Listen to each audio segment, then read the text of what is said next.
bonjour à toutes et à tous. Donc aujourd'hui, nouvelle petite sortie sur la commune de Brouzé-les-Quissac, au niveau de Quissac, Sommières, ce secteur-là. Voilà, donc voilà le paysage.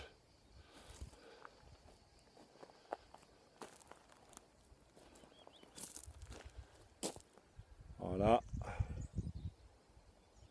Donc petit chemin de terre, tranquille.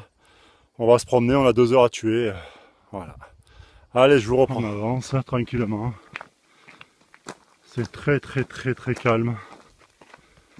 Aujourd'hui le ciel est un petit peu couvert, mais c'est pas gênant. On dirait qu'il va pleuvoir. Il va tomber un petit peu d'eau. Bon, c'est pas très grave. Voilà. Ça monte un peu là. C'est un petit peu pentu quoi.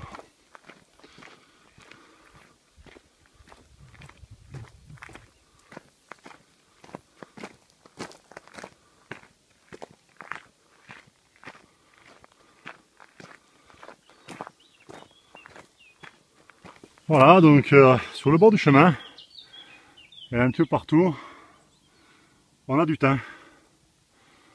Voilà. Alors, je peux vous garantir, ça sent très bon. Alors là, ici on a du hou. Alors le thym, vous pouvez le mettre dans des petits sachets en toile. Ces sachets en toile, vous les mettez dans vos armoires. Et donc ça parfume le linge. Et ça éloigne les moustiques et les mites. Ou alors tout simplement vous le faites sécher et puis vous le mettez avec le petit lapin ou le petit poulet ou n'importe quelle viande que vous avez cuisiné. On trouve aussi donc du genévrier. Voilà.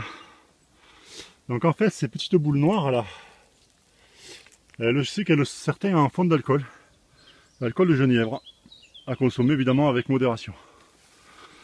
Alors détour du chemin là, vraiment sans le vouloir,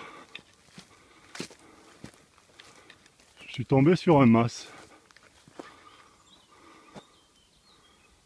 Voilà.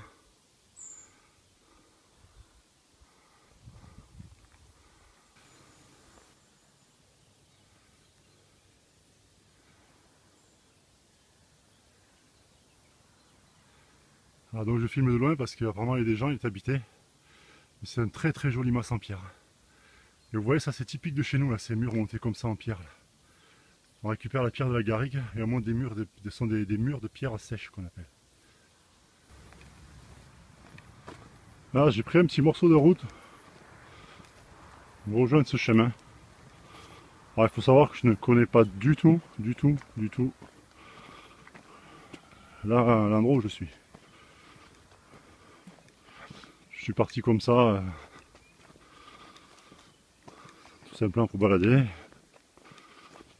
Mon épouse étant occupée sur une formation. Moi j'ai pris le premier chemin que je trouvais et je l'ai enquillé tout simplement. Voilà.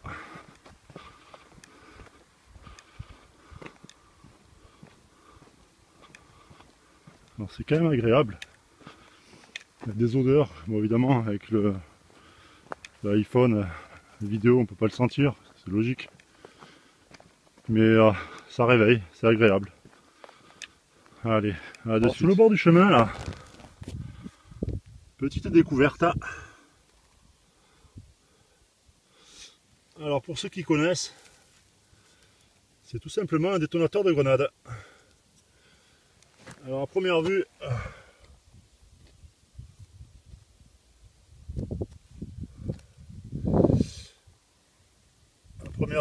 il a pété.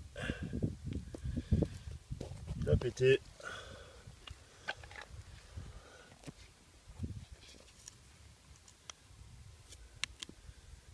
Voilà. Donc ouais, effectivement. Donc on voit ici qu'il n'y a plus la goupille. Là. Et on voit le détaux ici. Donc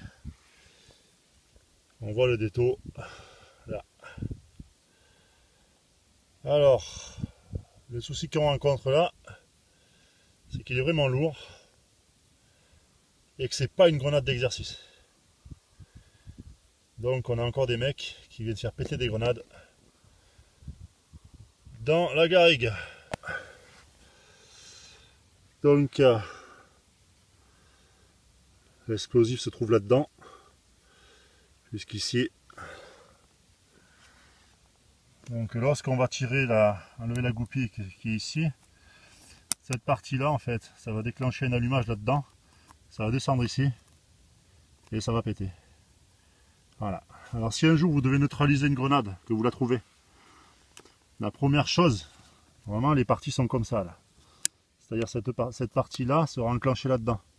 Et il y aura une goupille. S'il n'y en a pas, que c'est comme ça, première chose à faire, si c'est une grenade en entier, vous la laissez, vous faites un périmètre de sécurité.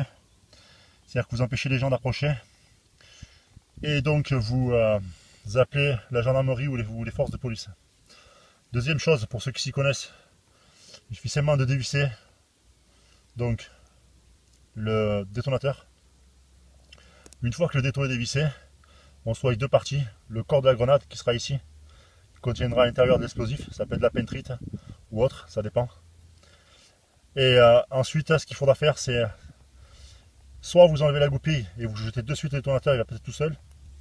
Soit si vous voulez garder la grenade en entier, je vous le déconseille, il faut en fait enrouler ou mettre un ricelant ou de la ficelle autour de la grenade et qu'elle vienne prendre ici l'arrière de la cuillère, de façon à ce que évidemment le détonateur, donc la goupille saute pas et que le détonateur soit pas actionné. Voilà, donc je m'attendais pas à découvrir ça.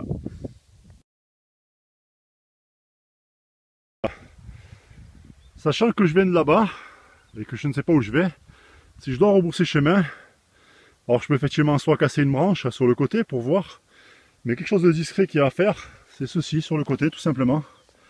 Voilà, ma flèche de direction avec le morceau le plus court, comme ici ça bifurque, avec mon morceau le plus court qui m'indiquera que je dois partir à droite. C'est un petit terme, même, enfin pas un petit terme même technique, mais c'est une façon de pas se perdre. Chemin. Et évidemment, ben voilà, j'ai mon repère qui me dit, ben, il faut que j'aille par là. Alors ensuite, ben, forcément, ça je vais le prendre. Hop, et terminé. Il n'y a plus de traces. Alors, à part celle que je fais par terre, évidemment, parce que c'est un petit peu humide. Voilà, mais bon, je suis pas traqué ni recherché. Je suis en balade, je me promène. Alors je voulais vous parler aussi d'une technique de chasse, une technique de chasse ancestrale. Donc qui se pratiquait chez nous et qui se pratique encore par endroits, bien que cela soit interdit. Alors je le répète, c'est interdit. Donc il ne faut pas s'amuser à le faire si vous deviez faire ça. Ce serait vraiment uniquement si vous étiez perdu en pleine forêt. Vous n'avez pas d'autre moyen de manger. Mais il faudrait vraiment que ce soit quelque chose d'ultime. Alors voilà, c'est ce qu'il y a devant moi là, ce piège. Alors il s'agit en fait d'une pierre plate, d'un morceau de bois et de graines de genièvre. Alors le morceau de bois en fait donc tient la pierre. Ce morceau de bois est lui-même ici pour éviter qu'il s'enfonce, posé sur une petite pierre. Et il est réservé en fait aux oiseaux de grosse taille. Autrement dit, on a chez nous ce qu'on appelle des grives, des tchatchas. Elles sont très grosses. Alors ce piège en fait s'appelle une lèque ou une tendelle. Alors qu'est-ce qui se passe? Ben, c'est tout simple. Comme c'est un oiseau assez fort et gros, quand il arrive et qu'il se déploie, qu'il pose ses ailes, voilà. Alors, en principe, il faut s'arranger de telle manière à ce que... Donc attendez, hop.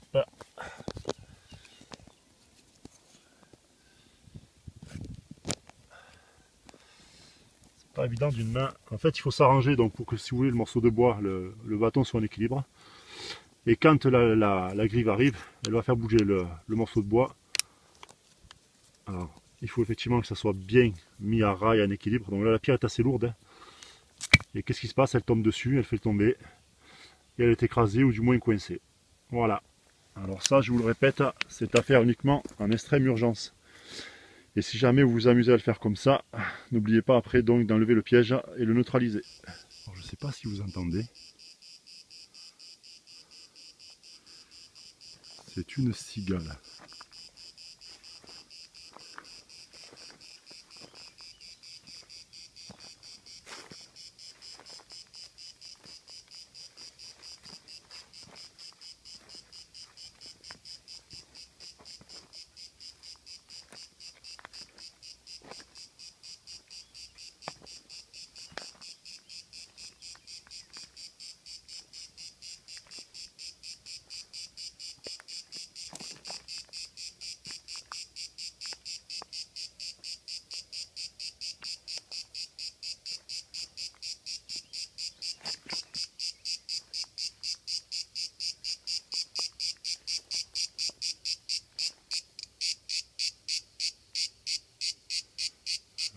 cet arbre, mais je n'arrive pas à la voir.